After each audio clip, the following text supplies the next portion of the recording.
os seres vivos têm um rastreador, que é a glândula pineal. Lógico que no reino vegetal, nos seres unicelulares, não tem a anatomia da glândula, mas tem a estrutura bioquímica ligada ao processo. Entendi. Tá. Que a pineal, na verdade, ela ancora uma coluna vertebral bioquímica, vamos dizer assim, não é? Então, todos os seres são dotados dessa glândula, porque uma vez rastreando o céu, olhando para o maestro permite que haja uma unidade com toda a diversidade das espécies. Não é? Então, a pineal... E a pineal, veja, ela tem uma sensibilidade ao céu, ela traz o céu para a Terra, né? Ela coordena o cosmos com a natureza. Né? Ela promove essa sincronicidade. Você vê, a Lua, o ciclo da Lua é o mês lunar, é o mês, por exemplo, gestacional. Sim. É o mês da ovulação da mulher, não é? Então, como é que o nosso organismo sabe disso? Porque existe uma sensibilidade da pineal ao movimento da Lua, como tem ao Sol também. É quase que uma antena, né? É uma antena rastreadora desse movimento, trazendo esse movimento cósmico para a natureza, para que a natureza se coordene. Porque os seres, nós somos seres astrobiológicos. Sem o Sol, você não sobrevive. O Sol é uma estrela de quinta grandeza, não é? O fenômeno da árvore que produz o oxigênio ou do fitoplâncton é um diálogo também com a estrela de quinta grandeza. Então, o fenômeno da vida é um fenômeno astrobiológico, não é? E então a glândula pineal ela tem esse papel de promover essa integração cósmica. Quando você fala orixá, você está falando ori é a cabeça e a luz da cabeça, que é a pineal, que faz essa detecção que coordena os seres da natureza. E quem são os orixás? São os representantes da natureza, dos ventos, do mar. Iemanjá é a força do mar, não é? Yansan, a força das tempestades, dos ventos. Então, são representações de forças da natureza. Assim como você tem a mitologia grega, você tem a mitologia africana profundamente ligada a esses movimentos da natureza. E é natural que esse conhecimento ancestral ele avance para a região do Egito e seja incorporado pelos egípcios, né? O olho de Horus, que é a pineal, né? Olho de Horus. Então eles já tinham conhecimento da pineal lá no Egito antigo? Não, então, começou na África. Dos orixás, Então, começou na África. Começou junto aos povos ancestrais. Sim. Os iorubás e outros povos interligados na ancestralidade da formação da civilização humana. E aí avançou para o Egito. O olho de Horus é uma alusão à pineal, não é? E depois a Grécia Antiga também vai entender dessa forma, até que no século XVII o René Descartes vai dizer, na linguagem ocidental, a pineal é o ponto onde a alma se liga ao corpo. E ele vai escrever uma obra editada pela editora da Sorbonne, na França, A Alma e o Corpo, L'Alme et le Corps. E o que acontece? A glândula pineal,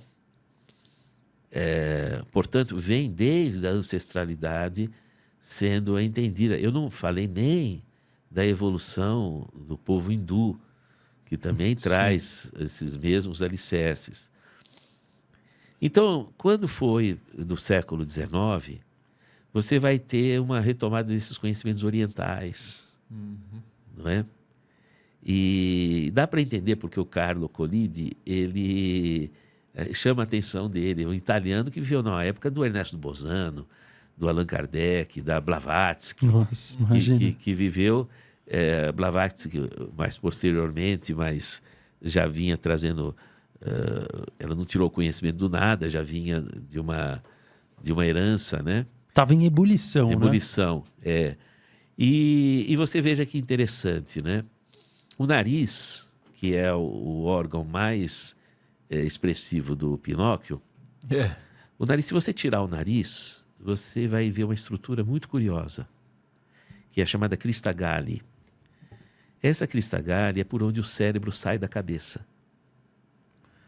Porque o cérebro sai da cabeça pelo nariz. Como? Pois é. Sério? Por quê? Porque nós temos uma estrutura chamada crista galli, que é como se fosse um ralinho de banheiro, vamos dizer assim. E por aqueles furinhos, o rinencéfalo, que é uma parte do cérebro, ele se projeta através do bulbo olfatório e sai. Entendeu? Para detectar as moléculas que vão trazer o olfato. Entende? Certo. Então, por isso que no conhecimento Ayurveda, no conhecimento Vedanta, a respiração pelo nariz é para ativar o cérebro. Putz, entendi. Entendeu? Por quê? Porque o oxigênio, o ar que a gente respira, 78% é nitrogênio. Esse nitrogênio, ele vai ser absorvido pelas raízes das plantas.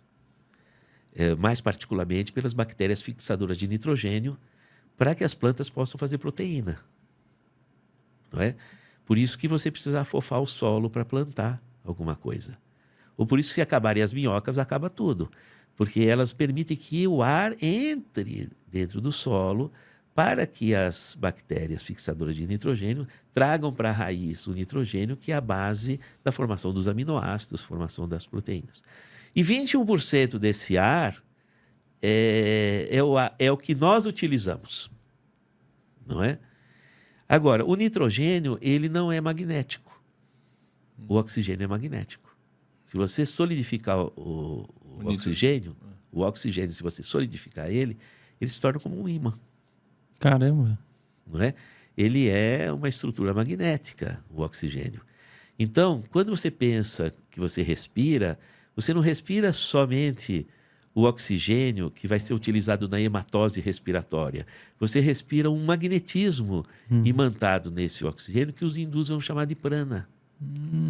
Caramba! E esse magnetismo, segundo o conhecimento Vedanta, ele vai impressionar o cérebro. Por quê? Porque pelo nariz você chega até o teto do terceiro ventrículo, que é um guarda-chuva sobre a pineal. Então, esse magnetismo chega até a pineal, entende? Por meio da Por meio da respiração né? Na meditação, quando você faz a respiração, nós temos 2 tipos de respiração, voluntária e involuntária. Você não precisa ficar pensando na respiração para você respirar. Certo. Mas tem uma outra respiração que ela dá para você... uma respiração voluntária. Se você consegue um tal nível de concentração que você consegue colocar a tua respiração voluntária no mesmo ritmo da involuntária, você atingiu o estado consciencial pleno. Entendeu? E essa respiração, na medida em que você faz esse encontro mente-corpo de extrema consciência, você consegue extrair o campo magnético do oxigênio, entendeu? Imantando a glândula pineal com recursos elevadíssimos do ponto de vista, eu estou falando da ciência Ayurveda. Sim. Não é? Então, o nariz, ele tem uma representação muito expressiva. Mais um ponto aí. Exato. Mais uma estrelinha para o Pinóquio, né? Exatamente, que é crescer o nariz, né? Quando ele fala uma mentira, cresce o nariz, isso chama muita atenção da criança, que ela faz uma fantasia disso, mas é pelo nariz que a gente capta ou não o prana. Não é? E, vamos dizer assim, a questão da glândula pineal, nesse caso, é interessante porque eu não conhecia isso, foram vocês que me falaram. Sim. De pinha é pinhão. Que é a pinha, né? Entre os olhos. Realmente, é uma questão da glândula pineal. Na Itália, é lógico que se conhecia isso, porque se você pegar imagens, se fizer uma busca pineal e Vaticano, você vai encontrar na arquitetura do Vaticano várias imagens de pineal, inclusive no cajado do Papa, que tem aquele Horus, Cristo, né? Você, logo abaixo da imagem do Cristo crucificado, tem a pinha, que é alusiva à glândula pineal, que fica na altura da pineal do Papa. Caramba. Olha só. Então você veja, um Carlo Colandi, eu esqueci o sobrenome dele, eu falei agora há pouco e acabei esquecendo. Ele era italiano, então conhecia a ciência do Vaticano, né, vamos dizer assim. Sim. Não é? E, portanto, se você imagina, se o Papa coloca no cajado dele, na altura da pineal dele, ele coloca a pinha, representando a pineal, é porque ele dava muita relevância. Lembrei, é Carlo Collidi. Carlo Collidi, isso. Isso. Então, Ele dá importância. Dá importância, não é? E até porque você tem na cultura judaica, na Kabbalah, todo um conhecimento sobre pineal também, e quer queira, quer não, a Igreja Católica incorporou aspectos ligados à cultura judaica. Então você veja que a ideia de você assumir controle sobre si, deixar de ser um fantoche, né? Assumir controle sobre si, né? Tomar conta de si, se perceber em si. Você ativa a essência daquilo que te conecta com a natureza e o cosmos. E com a sua verdade, né? Exatamente. Você vai contribuir com a sua verdade na integração com esse todo. Mas aí que eu te pergunto, por que tem na glândula pineal que nos faz se conectar com esse além, com essa coisa espiritual, com esse tudo? Como é que ela promove essa conexão? Pois é, essa é uma coisa que precisa ser pesquisada, né? A gente precisa entender um pouquinho como é que é a relação do nosso corpo com a natureza, né? Você veja, quase 70% do corpo é água. Depois, outra parte, talvez 20%, chutando, é areia. Areia? Areia é o osso. O osso. Sim. Não é? Porque nós viemos do mar, a gente chora o mar, né? As lágrimas são salgadas. Igual o mar. Caramba. E também o líquido amniótico, quando você nasce, você fica mergulhado num líquido que é salgado. Também, água do mar. A gente traz a água e a areia do mar no nosso corpo. Não é? Do mesmo jeito que a lua influencia as marés, influencia também as nossas marés. Entende? É o mesmo princípio. Que lindo, hein? A natureza é linda, né? E então... Depois quase 70% é água, depois é areia, depois é bactérias, né? Essa areia, ela é muito sensível à força geogravitacional. É muito sensível. Então, quando essa areia vai formar os ossos, a força gravitacional da massa planetária puxa para baixo, né? Então, e a musculatura, que é uma representação da força de vida, puxa para cima. Tanto que a musculatura que te levanta é antigravitacional. Não é? Então, você tem um alongamento da formação dos ossos. Tá. Por conta dos músculos. Porque os músculos puxam para cima e a terra puxa para baixo. E o carbonato de cálcio do osso, ele tem uma forte reação com a força gravitacional. Tá. Uma forte sensibilidade à força gravitacional por um efeito chamado efeito piezoelétrico. Não é? Se um astronauta vai para a Lua, não tendo a força gravitacional, ele começa a perder a massa óssea. Sim, já ouvi falar isso. Então, o que acontece? Os nossos ossos, eles são a sensibilidade do nosso corpo ao campo geogravitacional. Não é? A glândula pineal também vai ter areia, que vai formar os chamados cristais de apatita, que são o mesmo material dos ossos. Só que o cérebro e a pineal estão mergulhados no líquido cefalorraquidiano. E por o fato de estarem mergulhados no líquido, há uma grande diminuição do empuxo gravitacional. Não sofre. É como você na piscina, você não sofre o efeito gravitacional. O empuxo, né? Porque você não tem aquele empuxo gravitacional, porque o líquido, ele anula esse empuxo gravitacional. Certo. Como você na piscina, você boia ali, não é? Então, o que acontece? Essa areia da pineal, esses cristais da pineal, eles não vão se alongar. Eles vão manter a forma esférica. Entendi. Entendeu? E eles vão se conectar não com o campo geogravitacional, mas com os campos astrofísicos. O que está no espaço? No espaço. Olha só. Então a pineal, por exemplo, rastreia o movimento da Lua. Rastreia o movimento do Sol. Então a gente tem um sono ligado ao Sol. Porque a pineal tem esse papel. Ela é o relógio. Por que ela é o relógio do cérebro? Porque ela rastreia essas estruturas astrofísicas. Por isso que ela sabe que quando está de dia, tem que ficar desperto. Exato. Se está de noite, é o momento de relaxar. Ela aciona o cérebro. Tanto que para você ficar desperto, na região aqui atrás do bulbo, mais particularmente acima do bulbo, no mesencéfalo, toda a região até chegando próximo da pineal, chamada substância nigra, e o sistema reticular ativador ascendente são as células neurológicas que mantêm você alerta. É o chamado sistema reticular ativador ascendente. Esses neurônios, eles têm melanina. Por quê? Porque a pineal vai agir sobre esses neurônios através da produção do hormônio melatonina, regulando os melanoneurônios.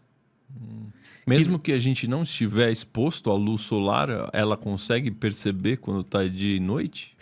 Ela consegue porque a pineal, aí nós vamos chegar no óquio. A pineal, ela é interligada com os olhos.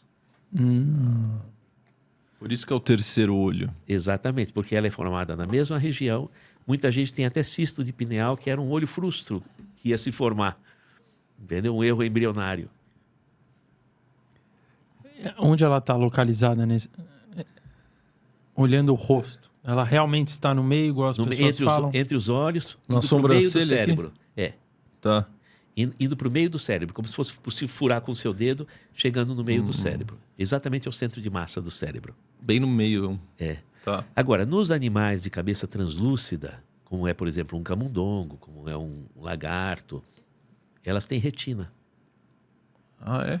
É. Igual o olho... Igual o olho. Entendeu? Tem retina. Por quê? Porque a sensibilidade solar, ela... Maior. Ela, vamos dizer assim, ela alcança a pineal de forma direta. Então a pineal vai usar a retina para captar essa luz, que é uma luz que não vai para formar imagem, mas vai para regular o tempo, o ritmo, para acompanhar o ciclo do tempo astrofísico, para trazer esse ritmo do tempo que é trazido pelas estruturas astrofísicas para o nosso corpo. Entendeu? Tá. Entendi, mas no caso dos animais de cabeça translúcida, eles têm uma visão Tem uma relação de tempo... direta. A nossa pineal, como ela está em território que não chega não à luz. acessível à luz, o acesso é pelos olhos. Então você tem uma ligação entre os olhos e a pineal. Caramba. Que é o trato... na verdade... É de fato uma ligação? É uma ligação. É o trato retino-hipotalâmico, do hipotálamo que fica próximo do céu da boca, no cérebro. Ele vai para o gânglio cervical superior, que é o gânglio estrelado no pescoço, onde o vampiro morde. Olha só. Né? E por trás, pelo nervo do conário, ele chega na pineal. E aí, a partir desse maquinário de redes neurais, a partir disso é que a pineal recebe as informações. Então Caramba. eu posso inferir que o tempo, essa variável tempo, ela está totalmente conectada com a espiritualidade? Porque ela é como se fosse uma outra dimensão? Puxa, é interessante isso, porque a palavra tempo vem do grego témenos. Não é? Na época antiga, mesmo na época das populações, dos povos ancestrais, o tempo era entendido como um movimento da natureza. Se chovia, se fazia sol, se nevava, se estava de dia, se estava de noite. Era um movimento da natureza. E entendia-se que esse movimento da natureza era comandado por uma consciência espiritual, que é a consciência divina. Entendia-se dessa forma. Que era a matriz geradora da vida, que é a consciência divina. Então, todo o movimento do tempo era um movimento divino agindo sobre a natureza. E isso era chamado témenos. Então, quando você perguntava que horas são, não é como olhar no relógio e ver um número, é 12 horas, é 14 horas. Não. Se você fosse perguntar do términos, você ia dizer da estrutura que estava acontecendo no ambiente e que vinha de uma força superior. Esse tipo de raciocínio é um raciocínio da época. Você pega, por exemplo, Pitágoras. A compreensão de número de Pitágoras não é a mesma compreensão que nós temos de número. Não é. Não, porque o nosso número, ele é destituído de conteúdo. Quando você fala assim, uma caneta, esse uma não diz sobre a caneta. Podia ser uma formiga ou uma folha de árvore, não é? Mas para Pitágoras, não. O número, ele falava sobre o conteúdo, porque o número, ele era uma geometria. E essa geometria, ela tinha uma forma. Então, quando você falava um número, você falava do conteúdo. Como se fosse um adjetivo? Como se fosse um pensamento sistêmico. Como se fosse um pensamento sistêmico. Sim. É porque é difícil da gente compreender, porque a gente não tem uma cognição sistêmica. É como se fosse um pensamento... por isso que a geometria, ela era tão importante. Quando você tem, por exemplo, os poliedros de Platão, o tetraedro, o icosaedro, o dodecaedro, não é? Que são estruturas geométricas de volume e que indicam forma. Então, os números, eles não eram, como a gente compreende, destituídos de alma.